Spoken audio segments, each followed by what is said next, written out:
সৌম্য তোর কলিজা আছে ভাই।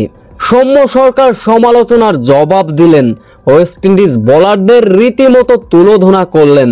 যে রেকর্ড গড়লেন সৌম্য সরকার, ডাগ আউট থেকে যা বলে উঠেছিলেন এদিন খেলা দেখতে আসা লিটন কুমার দাস। দ্বিতীয় ওয়ানডেতে সৌম্য সরকার প্রথম ইনিংসে করেছিলেন ৪৫ রান। ম্যাচটা যখন সুপার ওভারে গড়িয়েছিল তখন সৌম্য সরকার সুপার ওভারে বাজে খেলেছিলেন। অনেকেই সৌম্যকে বলছিলেন ছক্কা মারতে পারে না, ফ্রি হিট বলে।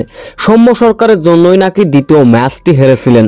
এবার তৃতীয় ওয়ানডেতে সৌম্য সরকার চেনালেন তার নতুন রূপে ফিরলেন সৌম্য সরকার। তার সঙ্গে অবশ্য যোগ্য সঙ্গী দিলেন আর এক ব্যাটার সাইফ হাসান। এই দুই ব্যাটার রীতিমতো ওয়েস্ট ইন্ডিজ বোলারদের তুলোধনা করলেন। সৌম্য সরকারের ছক্কা মারা নিয়ে যে সমালোচনা হচ্ছিলেন, সমালোচনা যোগ্য জবাব দিলেন সৌম্য সরকার বিশাল কয়টা ছক্কা মারলেন।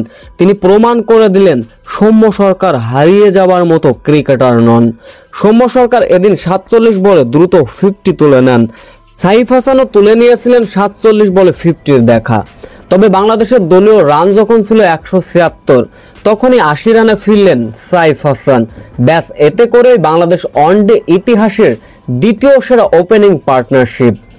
এরপর জোরহারা সৌম্য সরকার, তিনিও ৯১ রানে সাজঘরে ফিরলেন।